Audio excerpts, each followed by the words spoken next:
Assalamualaikum warahmatullahi wabarakatuh. Bismillahirrahmanirrahim. Alhamdulillahirabbil alamin wa bihi nasta'in ala umuri dunya waddin. Wassalatu wassalamu ala asyrafil mursalin sayyidina wa habibina wa syafi'ina maulana Muhammad wa ala alihi wa sahbihi wa sallim tasliman katsiran wa man tabi'ahum bi ihsan ila yaumiddin. Adada khalqihi ta'ala wa rida nafsihi وزنة عرشه ومداد كلماته كما يحب ربنا ويرضى. لا إله إلا الله العظيم الحليم. لا إله إلا الله رب العرش العظيم. لا إله إلا الله رب السماوات ورب الأرض ورب العرش الكريم. يا حي قيوم برحمتك نستغيث أصلح لنا شأننا كله ولا تكلنا إلى أنفسنا طرفة عين ولا إلى أحد من خلقك يا مجيب السائلين. ربنا لا تزغ قلوبنا بعد إذ هديتنا وهب لنا من لدنك رحمة إنك أنت الوهاب. وصلى الله على محمد وعلى آله وصحبه وسلم والحمد لله رب العالمين. Alhamdulillah rabbil alamin. Jemaah Allah sekalian, kita masih bersama nota yang kemarin.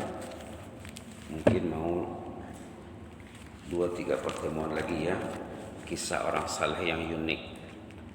Orang beriman kalau mau baik karena banyak membaca kisah orang yang saleh, mengambil iktibar daripada kisah orang yang saleh. Banyak ditulis tentang kisah-kisah orang saleh dalam Quran banyak, dalam hadis banyak ya. Orang saleh itu perjalanan hidupnya dijaga Allah. Kita ingin dijaga Allah karena banyak membaca dari sejarah. Orang yang malas membaca sejarah berarti orang yang bermasalah ya. Kalau kita perhatikan dalam Al-Fatihah yang kita baca selalu ihdinas siratal mustaqim siratal ladzina an'amta 'alaihim. Ihdinas siratal mustaqim, tunjuklah kami, bimbinglah kami, tuntunlah kami menempuh jalan yang baik. Siratal mustaqim, jalan yang misai agama Islam. Jalan siapa? Siratal ladzina an'amta 'alaihim, jalan golongan pilihan Allah yang telah confirm mendapat nikmat, yang bahagia, yang berjaya dalam hidup. Siapa mereka itu? Diterangkan dalam surah An-Nisa ayat 69, 4 kategorinya ya. 4 siratal ladzina an'amta 'alaihim itu ada 4 kategori di sana. Minan nabiyyin, nabi, wasiddiqin, golongan siddiqin, wasyuhada, para syuhada, wassalihin, dan orang saleh. Salihin itu umum ya. Itu maka dikatakan oleh ulama juga, tujuan kita hidup ini untuk beramal saleh. Kalau tak tahu tujuan hidup, belajarlah ya. Tujuan hidup tidak lain hanya beramal saleh. Itu yang disorot dalam ayat At-Tin tadi, illal ladzina amanu wa amilus salihat. Tujuan kita hidup ini untuk beramal saleh. Iman sudah iman dah ya. Iman sudah iman, alhamdulillah. Wa amilus salihat lagi, amal salehnya lagi. Maka kita wajib belajar dari kisah orang saleh. Orang yang cuai hidupnya, lupa beramal saleh ataupun tak sempat beramal saleh, kita ada sebut banyak warning dalam Quran, termasuk dalam surah Al-Mu'minun saat itu ya. Orang itu akan menyesal. Subhanallah. Saat roh mau dicabut, orang yang tidak beramal saleh, tidak tahu dia tujuan hidup, dia nak minta hidup semula. Ayat ni termasuk ayat asas kalau kita ni mau bisai ya. Halaman 348. Halaman 348 ayat 99 dan 100 surah Al-Mu'minun. Ini ayat asas yang patutnya disemak oleh orang yang datang ke masjid. Yang tak datang ke masjid juga supaya datang. Yang datang karena semak supaya semakin mantap kedatangannya. Boleh kita lihat ya ayat 99 dan 100. Hatta iza jaa ahadahumul maut. Ini ayat ini patutnya ditulis, bisa dibuat kaligrafi, digantungkan di rumah, ajar sama anak istri, kemudian dilekat di hati, diinstal dalam hati ahli keluarga. 2 ayat pendek tak sampai 3 baris ya. A'udzu billahi minasyaitonir rajim. Hatta idza jaa ahadahumul maut qala rabbirji'un la'alli a'malu salihan fima tarakt. Kalla innaha kalimatun huwa qailuha wa min waraihim barzakhun ila yaumi yub'atsun. Sadaqallahul azim. Allahumma inna nas'aluka al-'afwa wal afiyah. Apabila maut sudah sampai, hatta iza jaa ahadahum maut, orang tahu rohnya mau dicabut, tahu ajalnya sudah tiba, orang itu tahu, dia setiap orang tahu. Qala rabbirji'un, rabbirji'un. Qala, dia berdoa, dia mengharap, dia merayu, rabbirji'un, ya Allah, jangan cabut dulu rohku dulu ya Allah, sambung dulu ya Allah, sehari dua, seminggu dua, sambung dulu sekejap ya Allah. Hatta rabbirji'un, sambung dulu nyawaku ya Allah, la'alli a'malu salihan, aku ingin merebut amal saleh fi ma taraktu, selama ini tak buat, selama ini tak ke masjid lagi ya Allah. Azan didengar oleh telinga tapi tak sampai ke hati. Ya Allah, tolonglah ya Allah. Saya ingin memenuhi panggilan azanmu ya Allah. Saya ingin baca Quran ya Allah. Saya ingin berzikir, saya ingin bertaubat. Jadi tujuan hidup apa? Beramal saleh. Cikgu yang kita ceritakan kemarin tu, dia berposting di sekolah. Dia bukan pergi sekolah terima slip gaji saja. Dia perhatikan cikgu-cikgu yang mengajar. Oh, ada yang bermasalah, dibimbingnya cikgu tu. Dari yang tak sembahyang menjadi sembahyang. Karena cikgu mengajar, kalau dia tak sembahyang, kalau dia mengajar, pengajarannya tidak berkah. Subhanallah. Apa yang dia cakap tu tak berkat. Berbeza dengan orang yang salat. Subhanallah. Orang tadi merayu untuk disambung nyawanya. Kala, tak boleh dah. Tak boleh dah. Limit sudah habis, tempoh sudah habis, tidak boleh disambung. Innaha kalimatun huwa qailuha. Setakat cakap bolehlah, tapi takkan dilayan. Dalam satu tafsir, dalam satu tafsir lagi, kalaupun disambung nanti balik-balik ceritanya itu juga orangnya katanya. Mesti itu katanya. Wa min waraihim barzakh, dia sudah berada di ambang alam barzakh, ila yaumi yub'atsun, menunggu hari berbangkit. Apa inti ayat ini? Inti ayat ini hidup untuk beramal saleh. Itulah yang dilakukan oleh cikgu tadi ya. Cikgu yang kita cerita kemarin, dia berposting di satu sekolah. Dia mau kerja ke pejabat, balik rumah terima slip gaji, itu saja. Tidak, diperhatikannya kawan-kawannya. Bila dia tahu ada kawan yang tak salat, maka dibimbingnya dengan baik. Kita ada baca ceritanya kemarin. Cerita ini perlu dipanjangkan, dihebahkan, di-share dengan siapa saja ya, supaya jadi amal soleh untuk kita ini. Baik, kita lihat hikmah tersirat di balik kisah yang tersurat. Dalam hidup ini, benda yang tersirat lebih banyak daripada yang tersurat. Macam masjid yang lengang tu ya, bercakap tu, menangis masjid tu.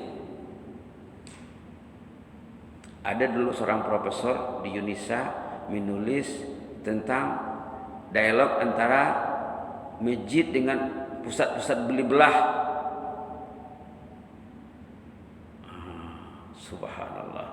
Profesor di Unisa ya, dari negara Arab, menulis dialog antara masjid, katalah masjid Jami' Asri, masjid Umar Ali Saifuddin dengan Wahhu contohnya.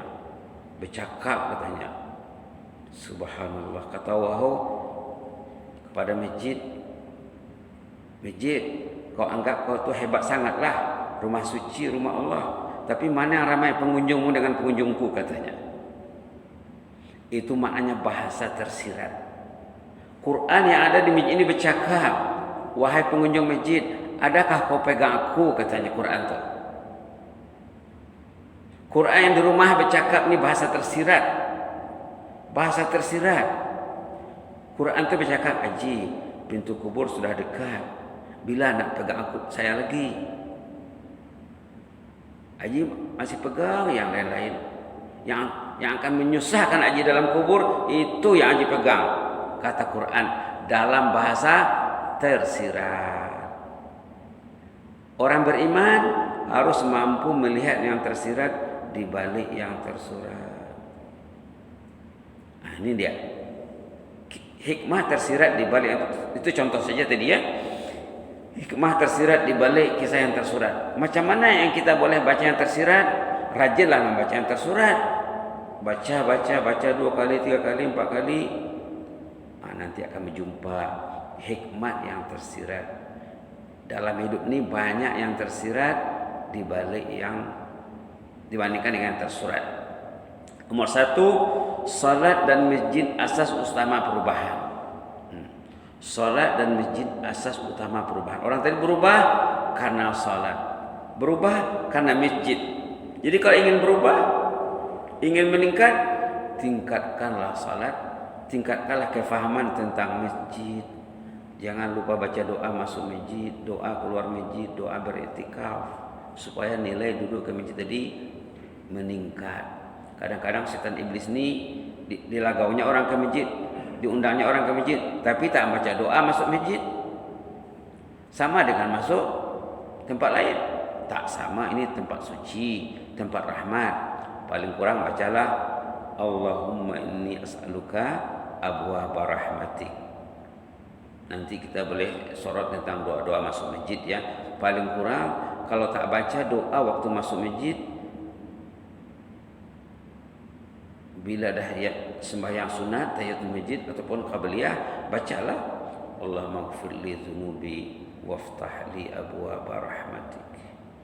Nak keluar masjid baca juga Allahumma ighfir li dzunubi waftah li abwaaba fadlik.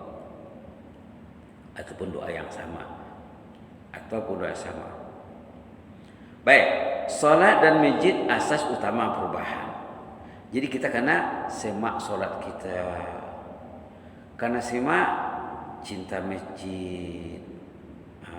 Subhanallah, karena semak cinta masjid ya, supaya kepergian ke masjid, kewujudan di masjid itu berubah. Nanti apalagi menjelang Ramadan nih ya. Nomor 2, usaha dakwah perlu dilakukan bertahap. Orang tadi mula-mula dia minta satu rumah. Sahabat yang ditarget tak mau. Satu hari ditanya tak mau. Hari kedua ditanya lebih dekat sedikit. Kemudian dia diterimanya duduk satu rumah. Dicakap duduk satu rumah beberapa ketika saja, nanti kalau sudah dapat tempat saya akan pindah. Itu strateginya saja ya. Sebenarnya tujuannya bukan untuk serumah saja. Tujuannya untuk jadi orang yang mencintai Allah. Maka dia berkorban. Korban tenaga, korban harta, korban jiwa. Jiwa itu kejiwaan maknanya ya. Berkorban dia bersih rumah, dia memasak, dia cuci pakaian, dia belanja. Subhanallah, dan dia tak cakap banyak. Berapa duit yang keluar dia tak kira, dia tak berkira. Itu tandanya dia ikhlas. Dia tak berkira. Pernahkah kita belanja sama orang, berkorban sama orang, tak berkira demi kemaslahatan orang tu, demi kemaslahatan umat? Berapa belanja kita yang sudah kita korbankan untuk kemaslahatan umat? Itu maka dikatakan dalam hadis 4 Jumat yang lalu ya, nanti kita akan ditanya berapa pendapatan, kemana dibelanjakan. Untuk diri sendiri ataupun untuk umat juga. Subhanallah. Dakwah perlu dilakukan secara bertahap. Dia duduk dengan orang tu di rumah, dia tak cakap pasal salat. Dia targetnya salat. Dia tak cakap, dia diam saja. Sehingga tiba masanya pada satu hari saat mereka baru habis makan siang, sedang minum teh belum habis lagi, tiba-tiba azan berkumandang. Allahu Akbar, Allahu Akbar. Orang tadi tak sampai hati menghabiskan tehnya, ditinggalkannya tehnya. Baru sahabat tadi bertanya, cikgu tak penat, tak ngalih tak pergi ke masjid 5 waktu. Ini baru balik dari sekolah, baru balik mengajar, belum habis minum teh lagi, bangkit dan pergi ke masjid. Tak penat kak? Di sini masuk dia punya message. Bukan penat, selesa. Bila saya masuk masjid, saya happy, saya bahagia. Bila saya menghadap Allah, saya mencurahkan segala harapan saya kepada Allah. Saya curhat. Ke masjid itu tempat curhat ya. Tempat bercurhat, tempat menyelesaikan masalah. Iyyaka na'budu wa iyyaka nasta'in. Iyyaka nasta'in. Tolonglah kami ya Allah dalam melaksanakan tugas hidup ini. Sama ada tugas di pejabat, tugas sebagai ketua keluarga dan lain-lain. Ihdina, bimbinglah kami ya Allah. Kalau saya ke masjid, saya selesa, kepenatan saya hilang, saya dapat semangat baru. Sepatutnya keluar masjid ini kita semangat baru. Semangat baru. Kita sudah curhat dengan Allah, sudah mengadu kepada Allah, sudah berdoa sebelum salat, dalam rukuk, dalam sujud, duduk antara dua sujud. Salat itu penuh dengan doa. Patutnya keluar masjid berubah. Itu yang dikatakan oleh cikgu. Saya tak pernah, malah saya selesa dan bahagia bila saya pergi memenuhi panggilan Allah, hayya 'alal falah. Kemarin dah disimak ya. Kalau tak percaya, bolehlah cuba katanya. Akhirnya ikutlah cikgu yang bermasalah tadi. Kita dah simak ceritanya ya. Baik. Nomor 3, iman dan kesalehan mencipta keajaiban. Iman dan kesalehan mencipta keajaiban. Ada kitab perlu dicari di library ya. Iman, apa katanya?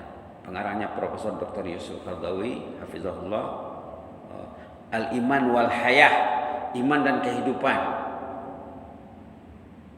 Karangan Profesor Dr. Syekh Yusuf Qaradawi. Mesti berjumpa kalau dicari. Iman dan kehidupan. Macam mana pengaruh iman dalam kehidupan? Kita sebut di sini iman dan kesalehan mencipta keajaiban. Cikgu ni muallim yang baru posting boleh mencipta keajaiban.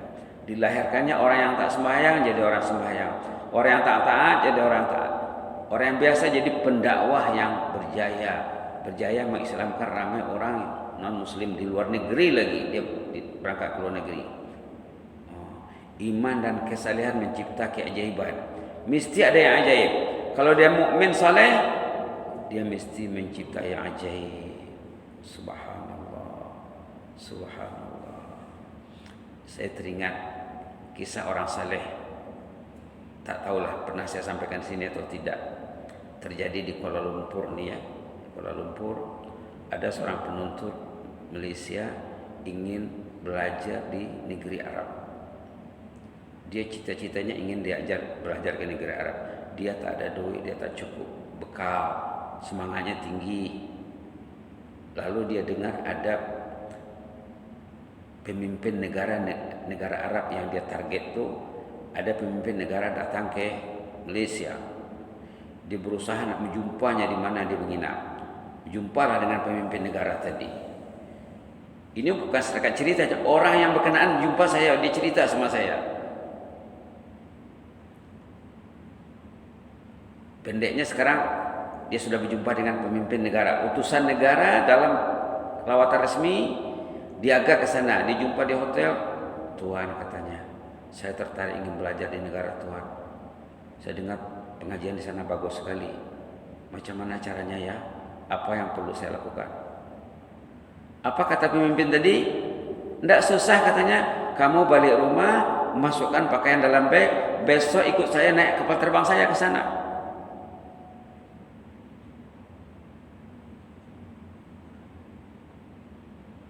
Coba, iman mencipta keajaiban. Budak itu pun balik rumah simpan pakaian, besok naik kapal terbang menteri, dibawanya ke negaranya. Iman mencipta keajaiban. Subhanallah, subhanallah. Pergilah dia ke negara yang dia target tuh. Ternyata pengajian di sana kurang sesuai dengan dia. Masa itu saya masih belajar di Libya, sudah mau habis peringkat master. Dia datang ke sana, jumpa saya. Saya ingin belajar di sini, macam mana caranya, katanya. Dia ceritalah macam mana dia pergi ke negara yang dia belajar di sana tuh. Bila saya bertugas di Brunei, saya jumpa sahabat-sahabat yang jadi pensyarah di sini dari negara yang tempat si anak tadi belajar. Saya tanya, saya dapat cerita sekian-sekian, betul kok? Betul, katanya. Itu depan mata saya, katanya. Bukan setakat cerita. Jadi apa sumbangan Anda terhadap jiran, terhadap adik-beradik, terhadap umat, terhadap rakyat? Apa yang sudah dibuat? Iman patutnya mencipta keajaiban.